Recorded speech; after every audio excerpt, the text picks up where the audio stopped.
Blasphemy, which is the last chapter in the book, but it has its own sections in it.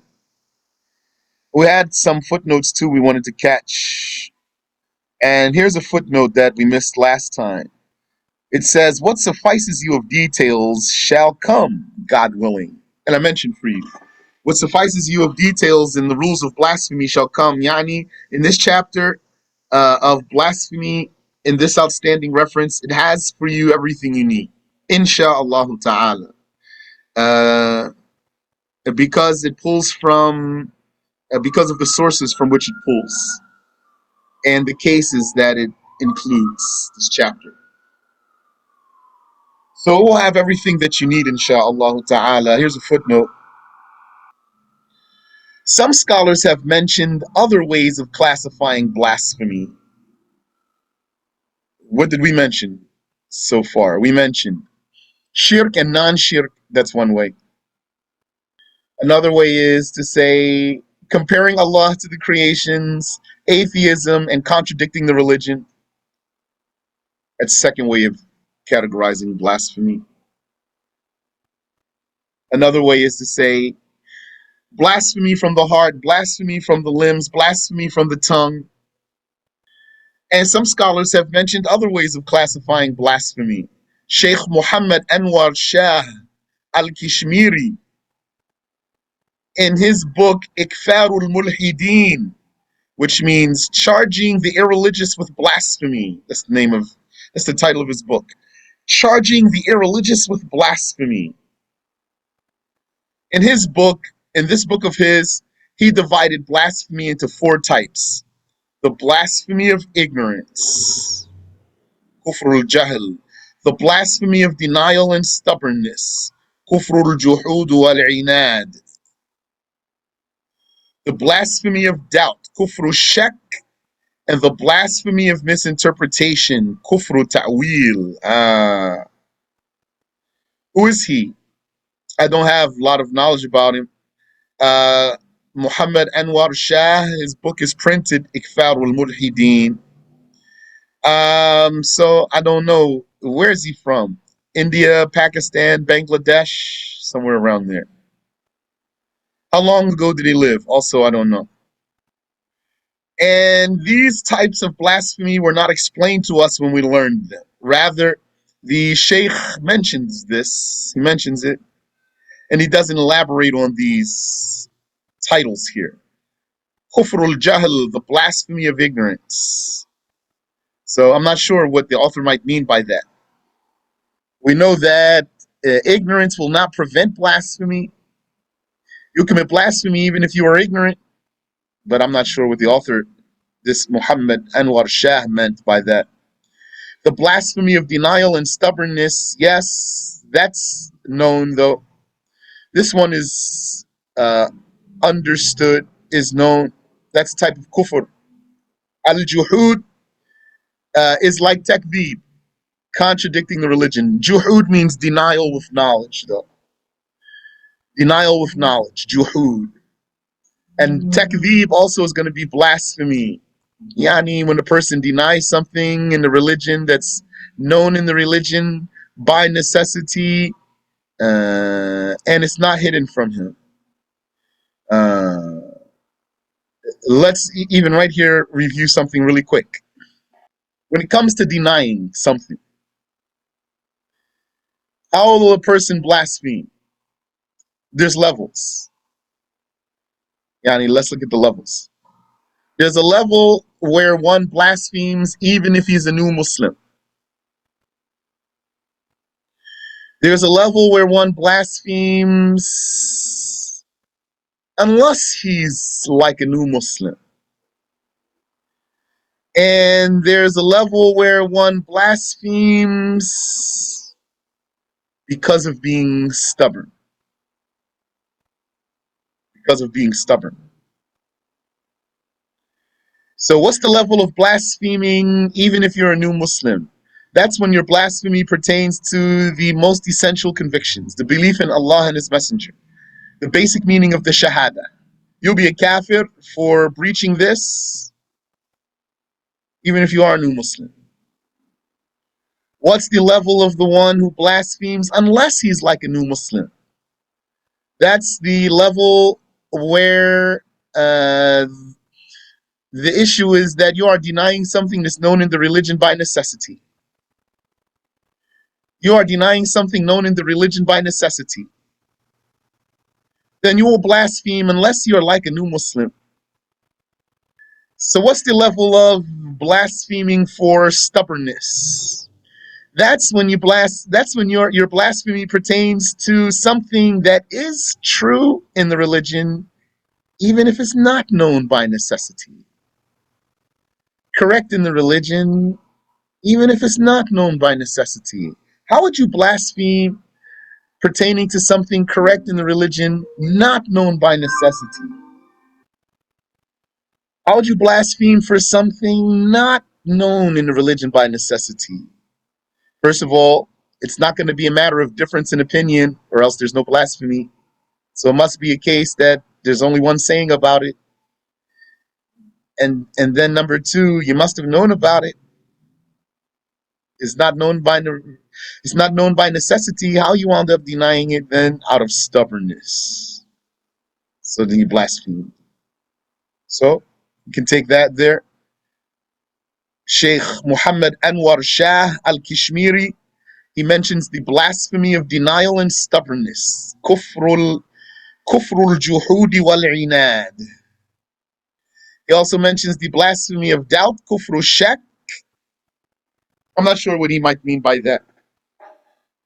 If a person doubts about something that's known in the religion by necessity, he blasphemes unless he's like a new Muslim. And the blasphemy of misinterpretation, kufru ta'wil, according to the rules we learned, this has details. Okay.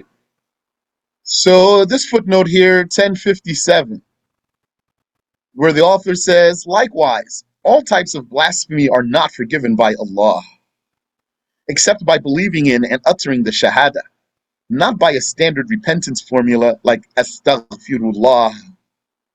And that is if one were still alive. And he must pronounce the Shahada in life during a time when the Shahada is acceptable. And it is not forgiven, the blasphemy, by any way after death. Footnote here. Therefore, if one says to a blasphemer, may Allah forgive you, so that Allah forgives him while he is in a state of blasphemy until he dies, this is blasphemy. Or he says to a kafir, may Allah forgive you, with the meaning of, may your sins be erased without you embracing Islam. Then this is blasphemy. Where is this at? This is in As-Siratul Mustaqim. I told you, this book contains all the examples from As-Siratul Mustaqim from the blasphemy section, and all the examples from the Mukhtasar, from the apostasy section. They're all in here, some in the footnotes, like right here, and some are in the body. So as we go, if you see any, then maybe you can just test yourself. Which one is that? That's from Sirat. That's from Mukhtasar. This one is from As-Sirat.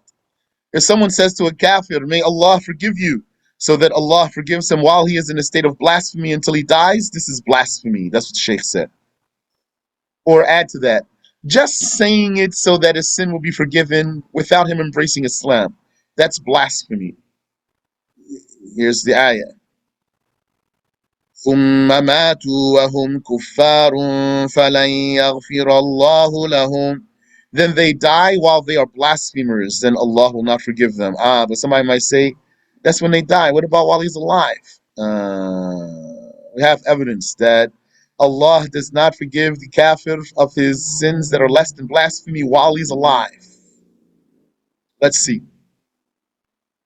Yeah, maybe this footnote needs to go somewhere else. Because the Sheikh saying, the one who says to the kafir, may Allah forgive you, so that he would be forgiven while he's alive until he dies.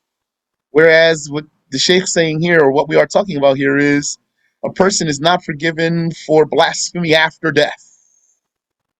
So this footnote needs to go where we want to elaborate on a kafir not being forgiven from his sin while he's alive.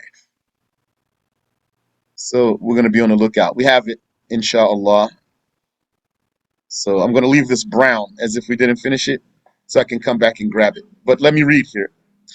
Therefore, if one says to a blasphemer, may Allah forgive you, so that Allah forgives him while he is in a state of blasphemy until he dies, this is blasphemy.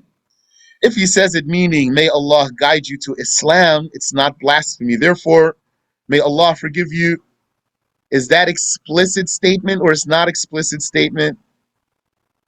It's not an explicit statement. I would wait for you to answer the question, but since it's blasphemy, I'll just tell you. Since it's a case of blasphemy, I'll just tell you. Not explicit statement there, because he might mean, may Allah guide you to Islam. That's a valid interpretation for may Allah forgive you. That's how you see statements are not explicit or explicit. So if he says it with this meaning, then he did not commit blasphemy. The one who says about a person who died in blasphemy, may Allah have mercy on him, with the intention of asking that he experiences comfort in his grave, then he is a blasphemer too. Like he says, R.I.P., rest in peace for a kafir.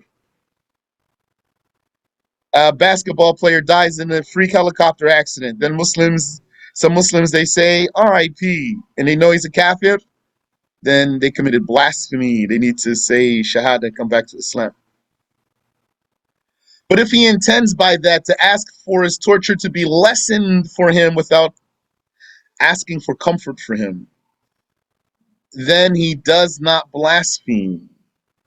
If he merely sought for his torture to be lessened without experiencing any comfort, then he does not blaspheme. So that's from the Sheikh's exactness that he showed us that fine difference there. So you got to explain. Ain't going to detail for that one, and I'm confused about that one. Yeah. Because what he's saying is someone might pray for a dead kafir to have less torture, but not pray for him to have peace. So he's saying this is not blasphemy. So that's as much as I know. He's saying the blasphemy is going to be when he prays for the kafir to have peace after his death, or to have pleasure, for example. He's saying not to merely ask for the kafir to have less torture, because less torture doesn't mean no torture, and I don't have more than that. You can follow up if you want to. So what you're going to do, how you're going to apply this? Let's say right now you still didn't get it. And what's going to happen? One day, somebody's going to say to you in your face, oh, may Allah lessen his torture without giving him pleasure. Then you're going to say, you just narrowly escaped some kufr there. I understand now. Something asked me because I know it said that it's learned that do not pray for a kafir at all once they die in their grave. Once they're in their grave, do not pray for them at all. Isn't that considered praying for that person? Yeah. So what the Sheikh is saying, then according to this, then the Sheikh is saying it's not absolutely blasphemy to do some sort of prayer for a kafir after he dies. Yani, what's going to be blasphemy is something that clearly contradicts the religion.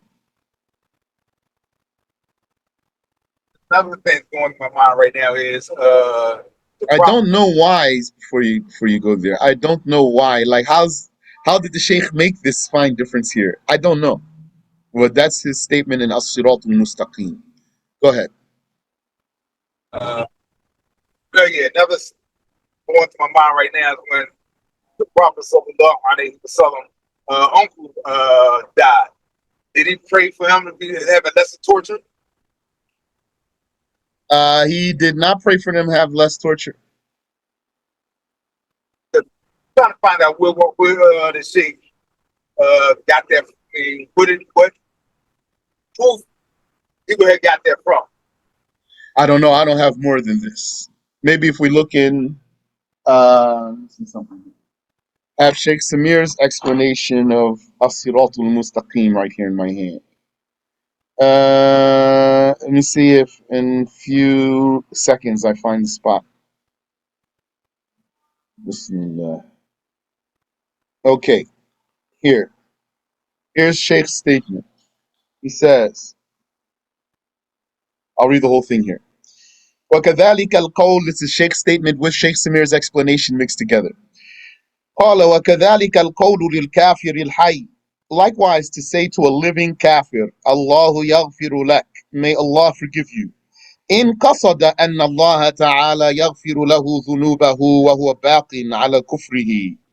If he intended for Allah to forgive him of his sins while he's still on his blasphemy, إلى الموت, until he dies. لأن هذا تكذيب لقول الله تعالى, because this is contradictory to the saying of Allah Ta'ala في سورة النساء, in Surah An-Nisa. إن الله لا يغفر أن يشرك به. Indeed, Allah does not forgive the association of partners with him. وَيَغْفِرُ مَا دُونَ ذَلِكَ لِمَن يَشَاءُ. And he forgives what is less than that for whomever he wills. So Sheikh Samir is saying this is evidence itself that even the living kafir is not forgiven. I was saying let's look for proof for the living kafir. We actually have something actually maybe more direct even. Sheikh Samir though, he's saying this one too is one of those. وَكَذَلِكَ يَكْفُرُ مَنْ قَالَ لِمَنْ مَاتَ عَلَى الْكُفْرِ. The Shaykh says, and likewise blasphemes anyone who says about someone who died upon blasphemy, Allahu yarhamuh, God have mercy on him. لأن طلب الرحمة للكافر بعد موته على الكفر معاندة للشرع. Because seeking mercy for a kafir after his death, after he died on blasphemy, is being obstinate towards, yani stubborn towards the religion. فإن الله تعالى أخبر أن الكافر لا يرحم في الآخرة. Indeed, Allah told that the kafir it has no mercy in the afterlife. فمن طلب له الرحمة مع ذلك من الله فكأنه يقول. So anyone who sought mercy for the kafir despite this, he sought mercy from God for the kafir despite this. فكأنه يقول, it's like he's saying, يا رب كذب نفسك أو كذب شرعك. Then it's like he's saying, oh God, contradict yourself. Oh God, belie your law. هذا أي الحكم بكفره هو ما إذا قال ذلك بقصد أن يريحه الله في قبره. Sheikh Samir says, mixed with the text though. This, meaning judging this person with blasphemy, is when he said that with the intention of Allah granting the kafir peace in his grave. لا بقصد أن يخفف عنه عذاب القبر. Not with the intention of the torture of the grave being lightened for him. من غير أن ينال راحة. Not with the intention of the torture of the grave being lightened without him reaching any peace, though, without him reaching any peace. فإنه إن قال ذلك بهذا القصد, for indeed, if he said this in this way, فيحتمل أنه لا يكفر, then it's possible that he does not blaspheme. أي فإنه إذا جهل أن الكافر لا يخفف عنه العذاب في القبر. Meaning, here's the answer right now. Sheikh Samir gives a clear answer for both of us, me and you. Meaning, if this person were ignorant that the kafir's torture in the grave is not lightened, فَسَأَلَ اللَّهَ أَنْ يُخَفِّفَ عَنْهُ مِنْ عَذَابِ الْقَبْرِ, and therefore he asked Allah to give him less torture in his grave. لَمْ نَحْكُمْ بِكُفْرِهِ عِنْدَئِذ, then we will not deem him as a kafir then we won't deem him as a kafir. So it goes back to issue of ignorance, which is that sometimes a person is ignorant about something that's known in the religion by necessity. Yes? Yes. Something is known in the religion by necessity, like the existence of angels and paradise and hell and the enjoyment of the grave and the torture of the grave. Okay, that's known in the religion by necessity. Known in the religion by necessity means the laymen know it and the scholars know it. Okay, so what's the judgment of the one who contradicts what's known in the religion by necessity? He blasphemes unless he was like a new Muslim. What does like a new Muslim mean? It means ignorant like a new Muslim. Ignorant like a new Muslim. So, right here. So, here we have someone who's ignorant like a new Muslim. Allah Ta'ala did not make him go all the way and say, may he rest in peace.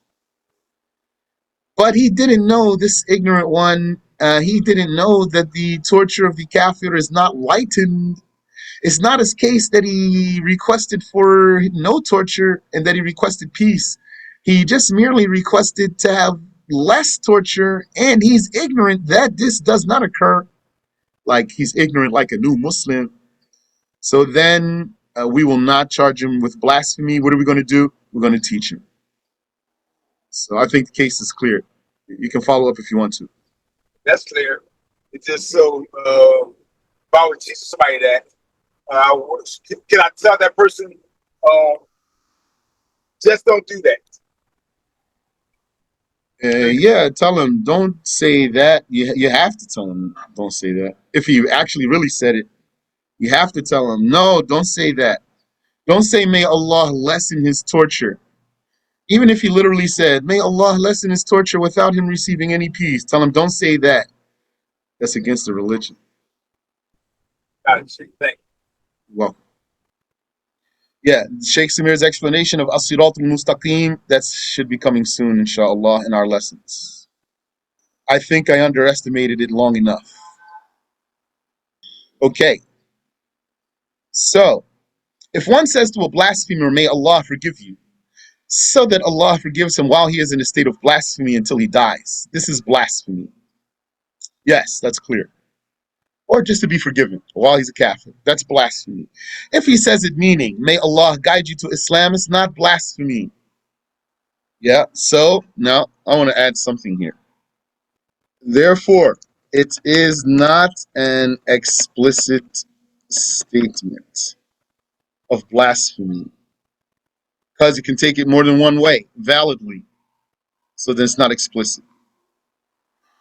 That's what the prophets said sometimes. Prophet Nuh said, فَقُلْتُ اسْتَغْفِرُوا رَبَّكُمْ. I said to them, repent to your Lord. He means embrace Islam. And also Abraham, he said some similar statements concerning his father, his kafir father. The one who says about a person who died in blasphemy, may Allah have mercy on him, with the intent of asking that he experiences comfort in his grave, is a blasphemer. But if he intends by that to ask for his torture to be lessened without him experiencing comfort, then he does not blaspheme because of his ignorance.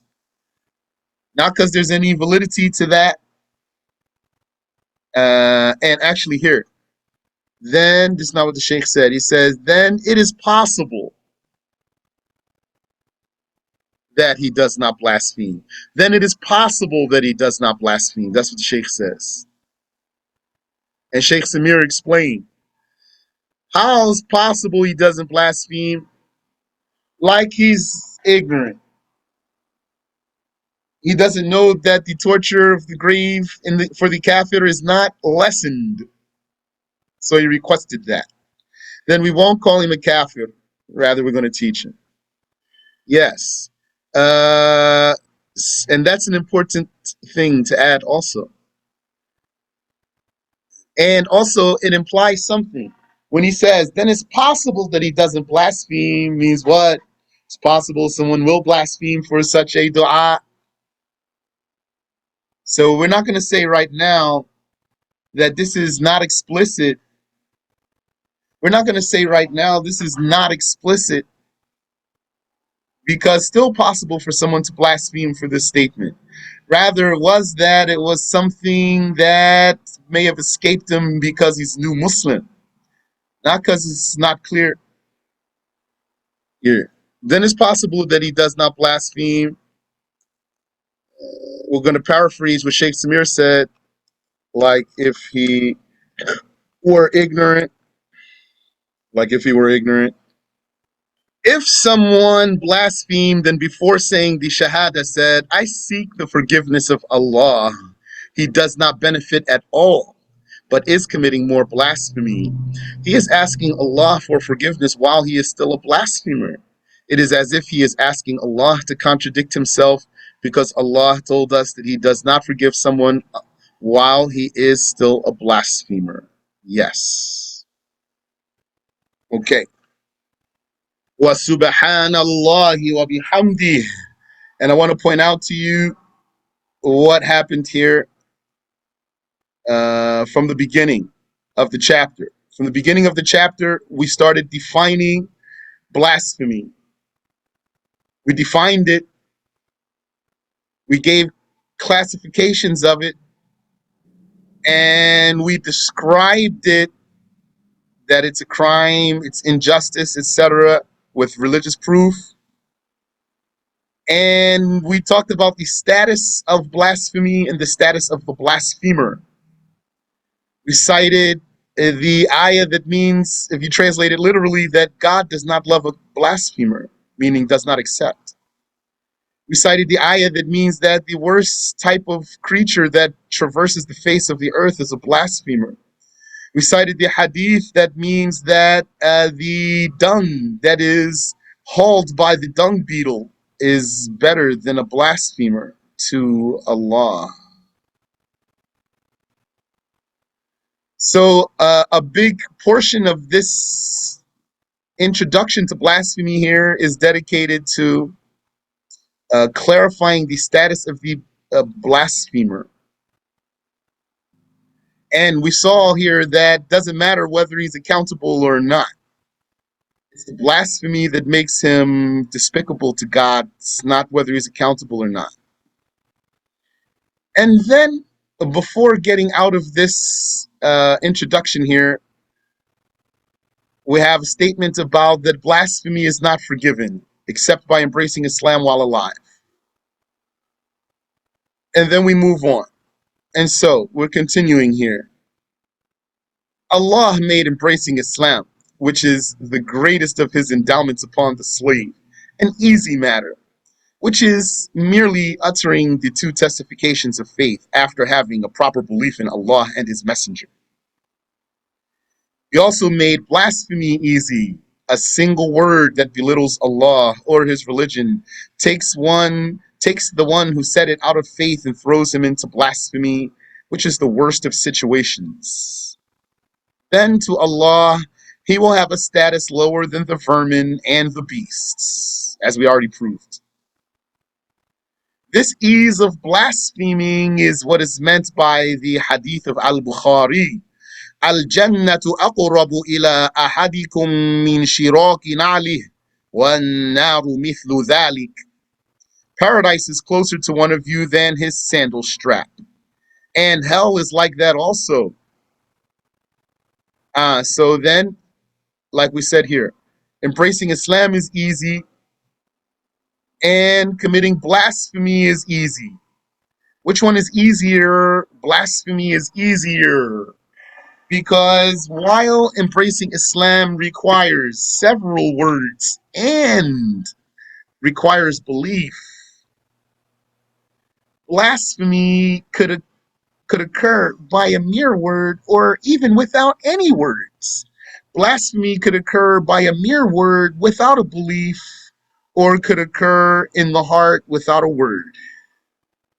So committing blasphemy is easier than embracing Islam. You've learned a hadith about how easy it is to commit blasphemy. Here's another one. الجنة أقرب إلى أحدكم من شراك نعله والنار مثل ذلك. Paradise is closer to one of you than his sandal strap, and hell is like that also. So Allah made blasphemy easy. A single word that belittles Allah or his religion takes the one who said it out of faith. Footnote. It does not matter if he said such a word seriously, jokingly, or angrily. You know that. The meaning is that the human being acquires paradise by doing even a small amount of good, a small amount of good deeds, and likewise he would acquire hell by doing even a small amount of evil. The ease of committing blasphemy is also proven by the Hasan hadith of At-Tirmidhi. This is the one that you knew before, that proves how easy it is to commit blasphemy. إن العبد ليتكلم بالكلمة لا يرى بها بأسا يهوي بها في النار 70 خريفا. Surely the slave would certainly speak with the word, not seeing anything wrong with it. He falls because of it into hell for 70 autumns. Yes. Footnote.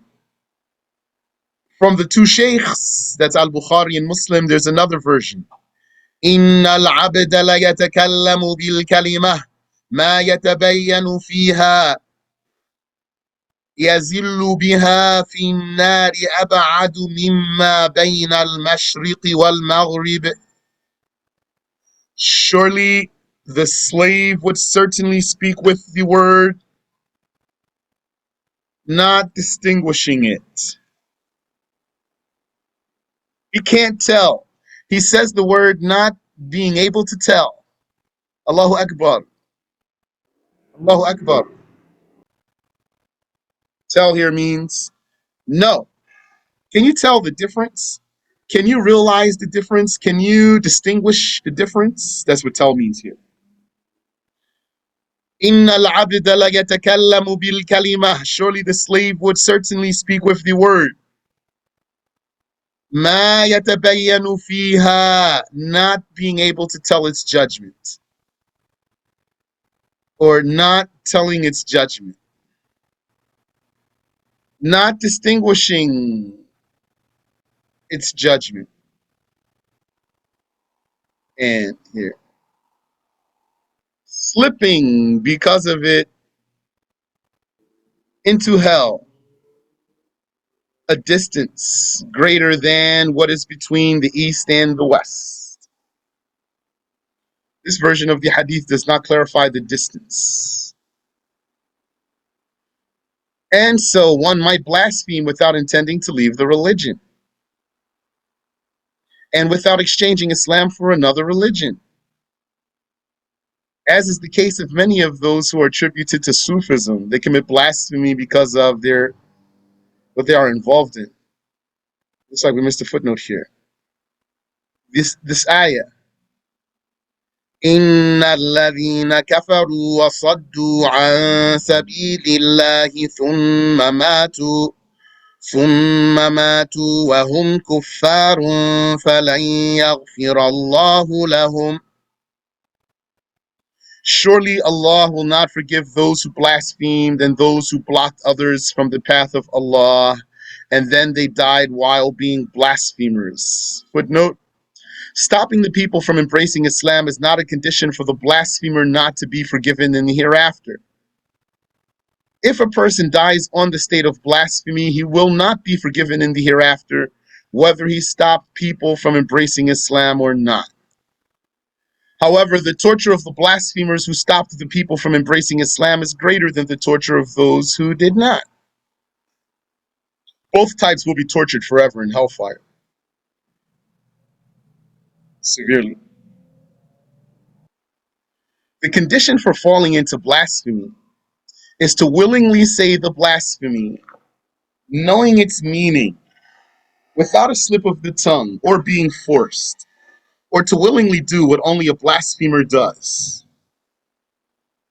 Yes. So, to willingly say the blasphemy, Not to willingly commit blasphemy, not intend to commit blasphemy. Willingly saying the blasphemy does not mean intending to commit blasphemy. It means willingly saying what is blasphemy, willingly saying words that their judgment is that saying them is blasphemy. To willingly say such words, knowing the meaning of such words, even without intending to leave Islam, but knowing what they mean without a slip of the tongue, because then that's not really willing. That's not what you wanted to say. And without being forced because you didn't want to say it. Yani, if you were forced, you didn't want to say it. So without being forced, it's going to be blasphemy. Or to willingly do what only a blasphemer does, like prostrate to an idol, like step on the Quran or spit on the Quran, knowing it's the Quran. That's doing something only a blasphemer does. Being delighted in the heart, so therefore, no. You've heard of explicit blasphemy before. Explicit blasphemy is a statement that only means blasphemy. Explicit blasphemy also pertains to actions, not only words. Explicit blasphemy is sometimes a statement and is sometimes it's an action. Prostrating to an idol is explicit blasphemy. Being delighted in the heart is not a condition for falling into blasphemy by consensus. Yeah, unlikely that this is other than the rule. Unlikely. Yani, if someone says that, if someone says other than this, we are saying being delighted in the heart, yani liking the blasphemy, is not a condition for falling into blasphemy by consensus. If someone says other than this, then we're going to be sure that really he doesn't understand the religion well. Because if he really learned well and understood well, then he's going to know that this is compliant here.